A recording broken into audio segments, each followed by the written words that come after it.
देखिए, विदेशों में झारखंड के मजदूरों और प्रवासी जो नागरिक हैं उनको बंधक बनाने का मामला अक्सर सामने आते रहता है। और एक बार फिर से ऐसा ही एक मामला सामने आया है। धनबाद के भूली के रहने वाले एक मैकेनिकल इंजीनियर को म्यांमार में बंधक बना लिया गया है और फिरौती के तौर पर $5,000 की मांग की गई है।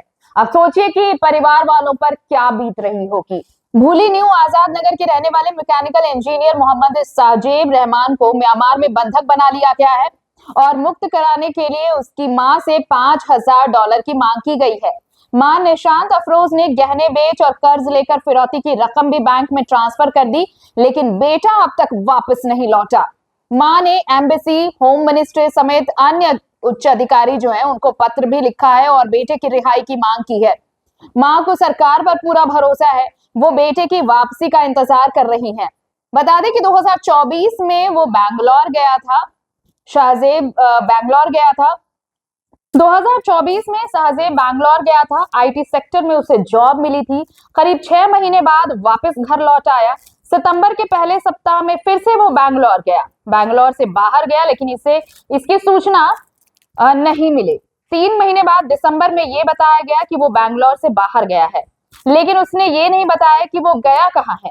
शायद उसे ये एहसास हुआ होगा, जो परिजन कह रहे हैं कि उसने इसलिए नहीं बताया होगा कि शायद माँ उसे डांट फटकार लगाएगी। लेकिन जनवरी फरवरी महीने में उसने म्यांमार में रहने की जानकारी दी। पूछने पर उसने ये बताया कि वो मार्केटिंग की नौकरी कर रहा है। वो अपना काम टेलीग्राम और व्हाट्सएप के जरिए बताता था। सब कुछ ठीक ठाक चल रहा था। म्यांमार में नौकरी करते हुए वो पैसे भी भेजता था। 8 अक्टूबर को उसने फोन किया और कहा कि उसे म्यांमार से निकलना है और निकलने के लिए यहाँ के लोगों को 2.5 लाख रुपए देने होंगे। माँ ने बताया कि एक दिन वो इस मामले के बारे में सोचती रही, किसी को कुछ बताया नहीं। उसके बाद रिश्तेदारों को पूरी बात की जानकारी दी। उसी दिन इंडियन एम्बेसी, गृह मंत्री समेत अन्य उच्च अधिकारियों को उसकी रिहाई के लिए आवेदन देकर मांग की गई। आवेदन के बाद कार्रवाई शुरू हुई, लेकिन एक हफ्ते तक बेटे ने कोई कॉल नहीं किया। एक सप्ताह बाद टेलीग्राम के माध्यम से मैसेज आया। उसने बताया कि Apollo park 403 fourth floor B1 में रह रहा है। उसका फोन उसके बॉस ने ले लिया है। दूसरे के फोन से उसे मैसेज किया था।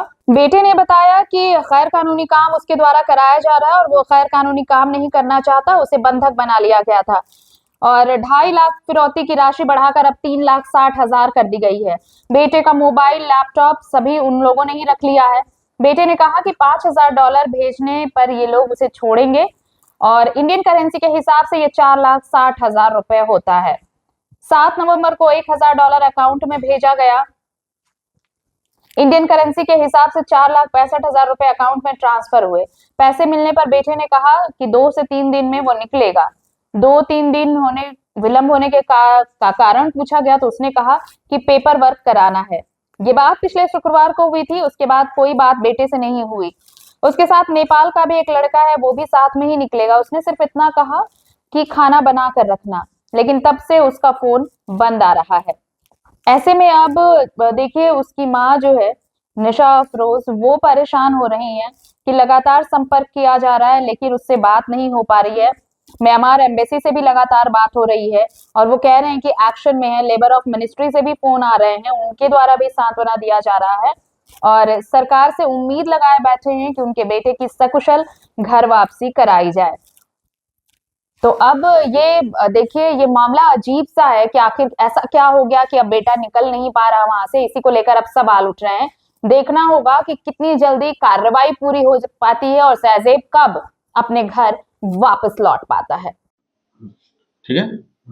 बेटा जो है कब आपके यहाँ से घर से गया था और क्या जानकारी आपको मिली थी कि कहाँ जा रहा है, क्या बता करके गया था? बेटा बेंगलोर में 2024 में वो गया था। जी। आईटी सेक्टर में किसी कंपनी में उसकी नौकरी लगी थी, तो वहाँ कर रहा था। लेकिन 6 महीने के बाद वो फिर चला आया, मतलब जून में चला आया था, जून जुलाई के करीब। फिर वो सितंबर के फर्स्ट वीक में गया, फिर बेंगलोर गया। फिर वहाँ से वो बाहर गया, मुझे नहीं बताया, कोई इन्फॉर्मेशन नहीं दिया। सिर्फ 3 महीने के बाद हमें दिसंबर में बताया कि हम बाहर हैं। कहाँ है बाहर है मुझे नहीं पता, मुझे नहीं बताया। मम्मी डांटेगी, उसको समझ में आ रहा होगा कुछ भी। तो फिर जब मैं उम्रा पे गई जनवरी फरवरी में, तब मुझे बताया कि मैं हम म्यांमार में। फिर भी सब कुछ ठीक था। हम जब म्यांमार के नाम को सुने तो पूछे तुम क्या तुम्हारा वहाँ नौकरी है, तो वो बोला मार्केटिंग का है। और मेरे से टेलीग्राम से जुड़ा हुआ था, ऐड था। व्हाट्सएप पे बात भी होती थी, टेलीग्राम पर भी बात। टेलीग्राम पे वो अपना जो काम मतलब जो अपना वर्क करता था वो टेलीग्राम के जरिए होता था, लेकिन हमें व्हाट्सएप से भी कभी बात, दोनों से उनका कन्वर्सेशन होता था। सब कुछ ठीक ही चल रहा था, पैसा भी भेजता था, ठीक ही चल रहा था। लेकिन अक्टूबर का ये 8 या 9 को ही बात है कि अचानक से एक दिन शाम में करीब फ़ोन किया 7:30 के करीब, तो मुझे यहाँ से निकलना है, मुझे यहाँ से निकालिए। हम लोग हम कैसे निकालें, तो हाँ ये लोग बोल रहे तुम्हें छोड़ निकालने के लिए तुम्हें 2.5 लाख रुपये देना। तो पहला दिन तो हम शांत रहे, हमें कुछ समझ में आया क्योंकि मैं अकेले वहाँ रेंट पे रहती थी, बेटा बाहर है, हम अकेले रेंट पे रहते। तो एक दिन के बाद मैं दूसरे दिन फिर मैं अपने रिलेटिव्स हैं बहुत ही नियर, उनको हम कांटेक्ट किए, उनको बताया ऐसे बात। तब वो सुनते ही बोला कि म्यांमार तो स्कैमर का ये है, तो कैसे गया कैसे, तब हमको बताना पड़ा ऐसे बात है।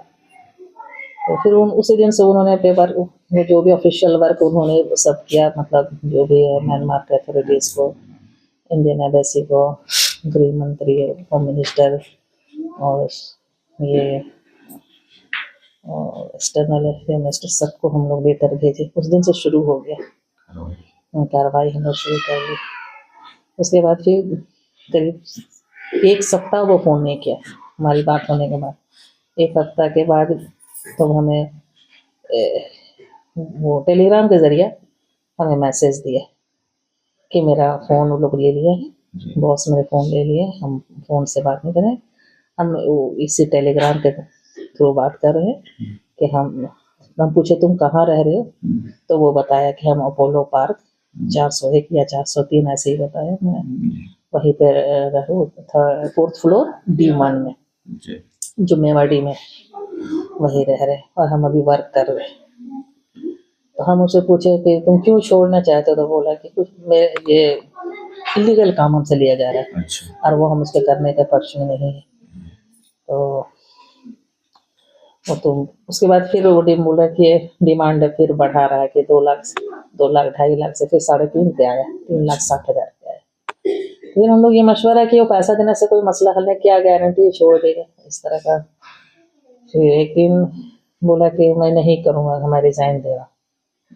जिस दिन रिज़ाइन दिया उसको बस ये कर दिया, बंधक बना लिया अभी तो। और उसके साथ मोबाइल लैपटॉप सब ले लिया।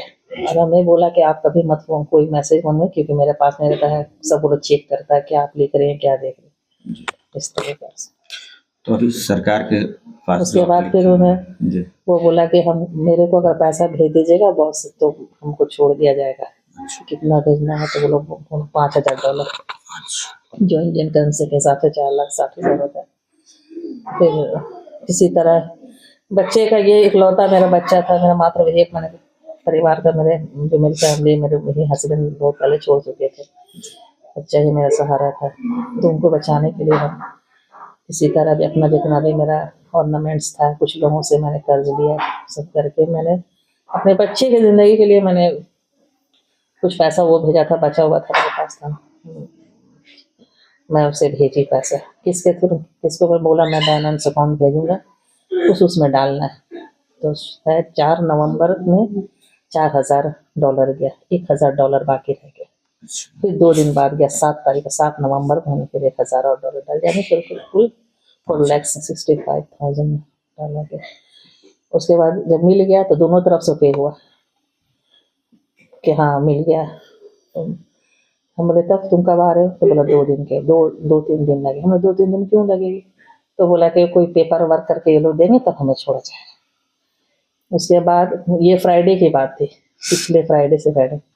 उसके बाद कोई खबर नहीं, इसने भी बोला कि हम आ जाएंगे 2 दिन, मेरे साथ एक और नेपाल का लड़का है, वो भी मेरे साथ ही निकलेगा। तो हम लोग दोनों साथ निकले। सिर्फ इतना बोला कि खाना बना के रखिएगा, बस इतना। उसके बाद से फ़ोन बोला कि मेरा ले लिए। आवाज़ आ रही थी बैग से, फ़ोन लेना इंग्लिश में बोल रहा था। तो जो फ्राइडे से लेके एक फ्राइडे, सैटरडे संडे को फिर उसका फ़ोन आया हम बोले कि अरे आप तुम बोले कि हमारे 2 है, तुम कहाँ मैंने फ़ोन अभी तक तुम्हारा कोई फ़ोन नहीं है, हम लोग परेशान हो रहे हैं। तब वो बोला हमें डिटेंशन सेंटर में हमको भेज दिया गया है, जो हमारे अपोलो पार्क से थोड़ी दूरी पर है, जताई में। यहाँ रेस्टोरेंट का नाम क्या है, दिमाग से निकल गया। ठीक है।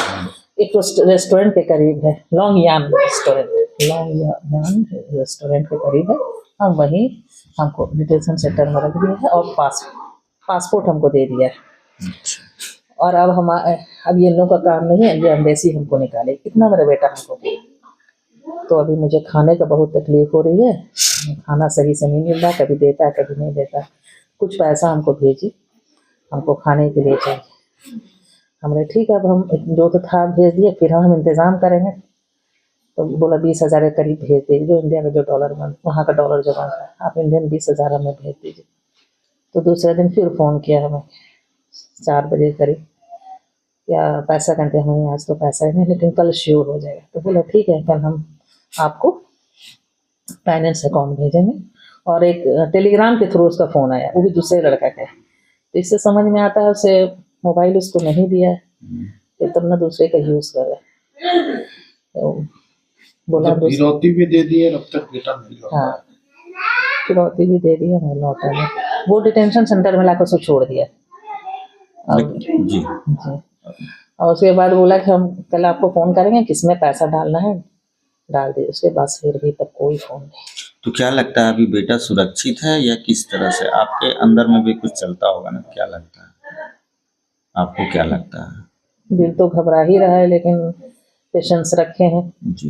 यहाँ 1.5 माह हो गया हमारा, पेशेंस रखे हुए हैं। यहाँ इतना अल्लाह ताला कराया है, तो थोड़ा सा और भी पेशेंस रखते। क्या हो रहा है, लोग संतावना दे रहे सबको कि ऐसा। बहुत सारे मीडिया का भी फ़ोन आ रहा है, और भी है जो म्यांमार अटैची को मैंने किया सबको, जो मतलब इंडिया के एम्बेसी म्यांमार में, उनसे भी हमारी बातचीत लगातार हो रही थी।